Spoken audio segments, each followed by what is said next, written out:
início da manhã, no meio-dia e, sei lá, pelas 5 horas da tarde. Só que nas fases finais do nosso cultivo, o ideal é verificar essa frequência. Em vez de estarmos alimentando 3 vezes ao dia, é necessário apenas 2 vezes, uma pela parte da manhã e outra pela parte da tarde. Função fisiológica. A exigência é maior para o crescimento do que para a manutenção. Lembre-se que eu falei para vocês que no início do meu ciclo produtivo, geralmente tanto para as larvas quanto para larvas, pós-larvas e alevinos, a quantidade, a concentração de proteína bruta nesse início de ciclo produtivo vai ser bem maior do que no final, que nós chamamos de fase de manutenção. Geralmente, nesse início de ciclo, a exigência de proteína bruta vai ficar entre 40% a 35% de proteína bruta. E lá no finalzinho do nosso ciclo, que nós chamamos de manutenção, até 22% a gente pode trabalhar. Mas, em média, o que é muito utilizado é de 26% a 24% de proteína bruta nos cultivos de peixe. Como não temos as exigências proteicas de todas as espécies, principalmente aquilo relacionadas às exigências de proteína, a gente utiliza o quê? Exigências de outras espécies, com hábitos alimentares semelhantes àquela espécie que nós estamos trabalhando. Por exemplo, a gente vê que existem muitos trabalhos voltados para quê? Para tilápia, para tambaqui, que são espécies onívoras. E aí, a gente, quando trabalha espécies com o mesmo hábito alimentar dos onívoros, a gente utiliza as mesmas rações que são utilizadas por estes cultivos que têm essas espécies sendo cultivadas e já tem o pacote tecnológico fechado. Podemos observar os níveis recomendáveis de aminoácidos em rações comerciais para camarões. E aqui a gente vê no percentual de proteína bruta de 36%, 38%, 40% e 45%. A quantidade de arginina, por exemplo, que tem que estar presente numa ração de 36% é de 2,9 gramas.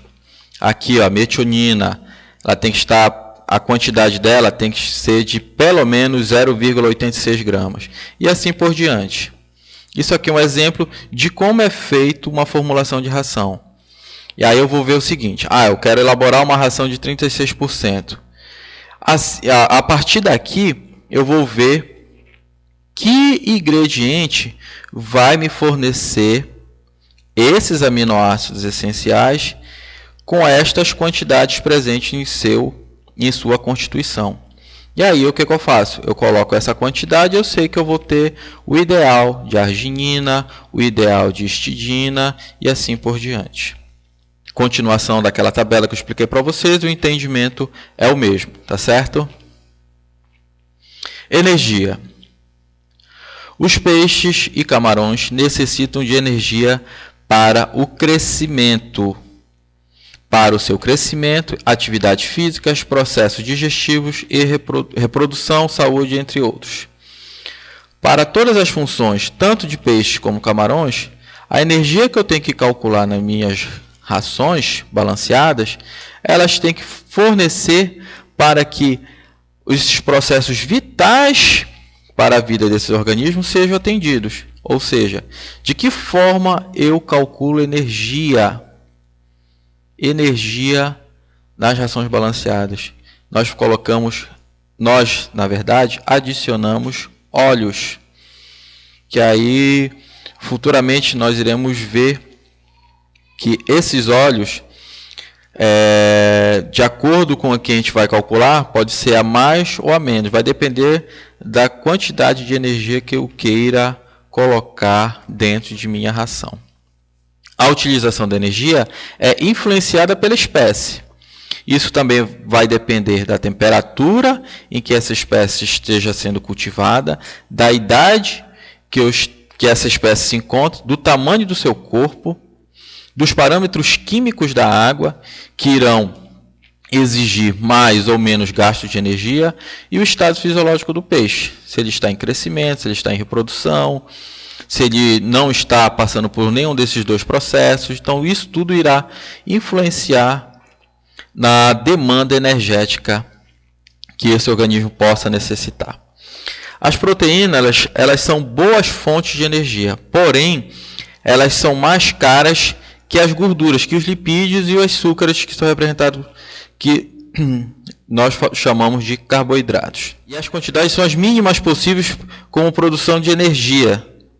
Ou seja, se eu for comparar as proteínas e a energia, eu sei que eu irei gastar muito mais em termos de custo para a produção de uma ração, para a aquisição ou de um tipo de farinha específico, ou um farelo específico, para eu colocar em minha ração, do que eu comprar as gorduras e os açúcares para compor a minha ração. Sempre as proteínas serão a parte mais onerosa do processo de fabricação de rações balanceadas.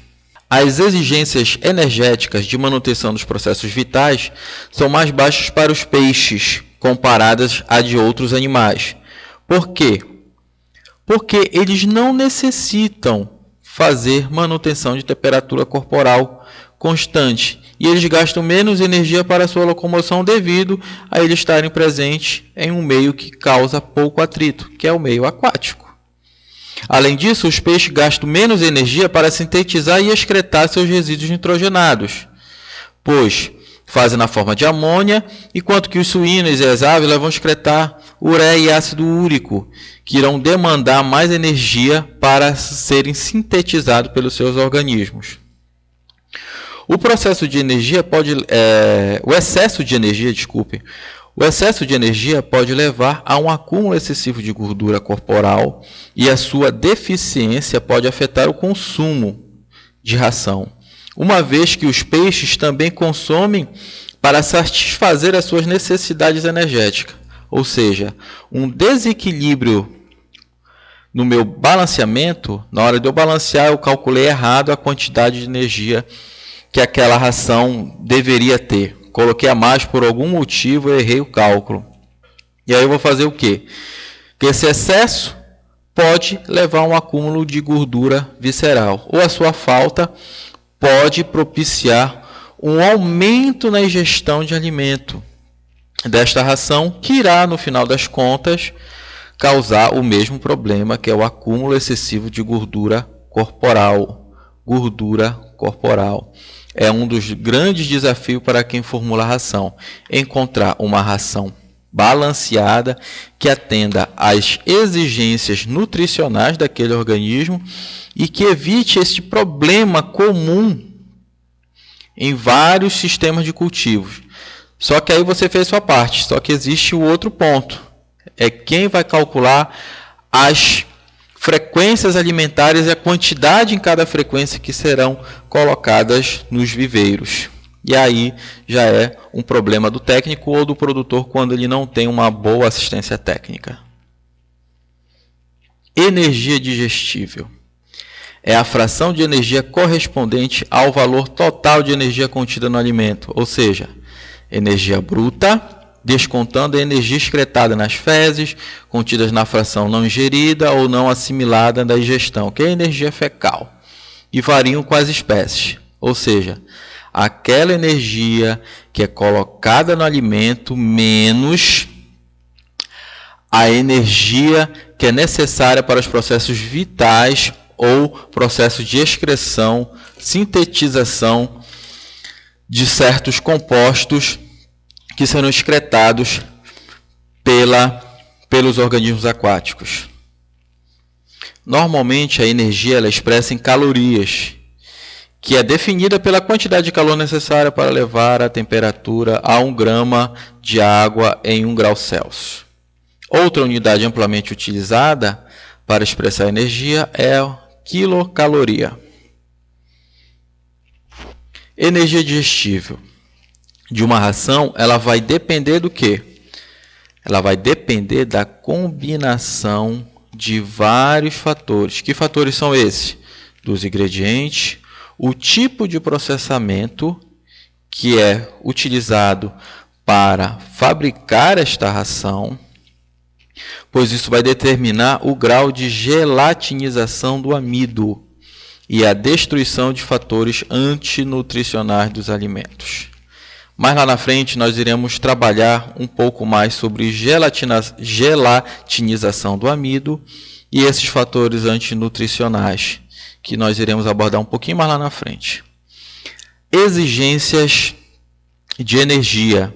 Ela deve ser expressa em função do teor de proteína existente na ração.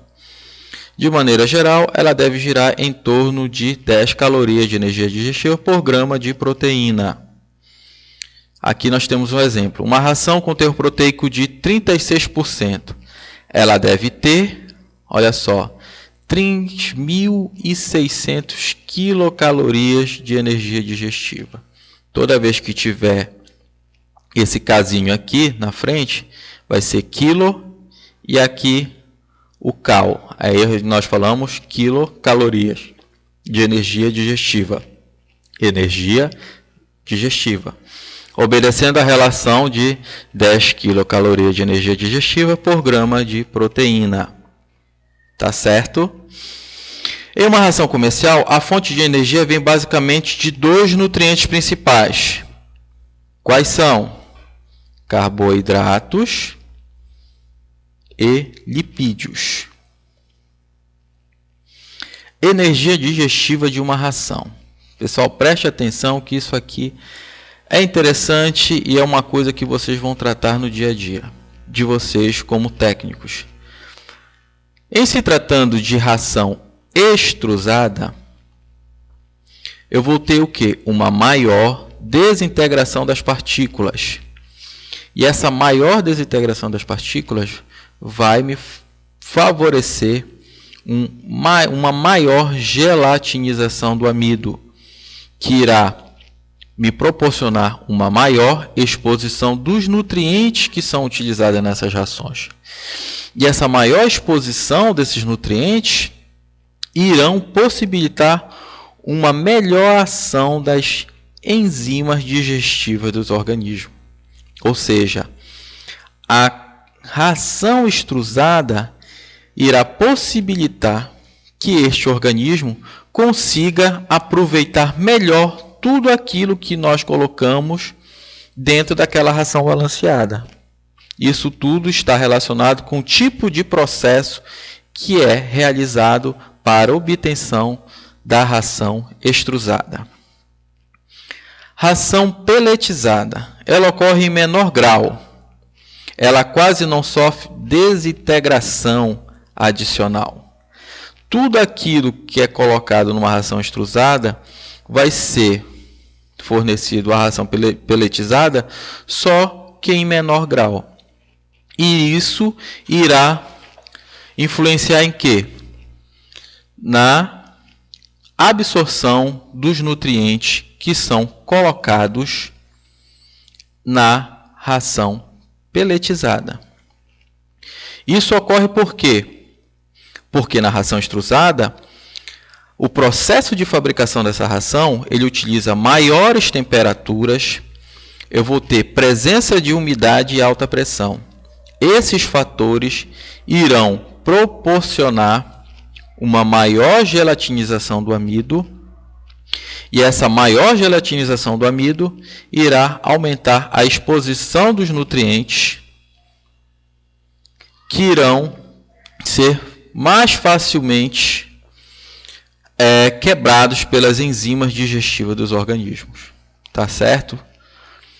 Consequências: aumento de energia digestiva nos nutrientes. Eu vou encontrar onde? Nas rações extrusadas. Relação energia digestiva, proteína e gordura corporal. Vamos lá, gente. Nesta coluna aqui, nós podemos observar percentuais de proteína. E olha só, aqui nós temos um tipo de ração e aqui nós temos outro tipo de ração com as variações das quantidades de proteína bruta.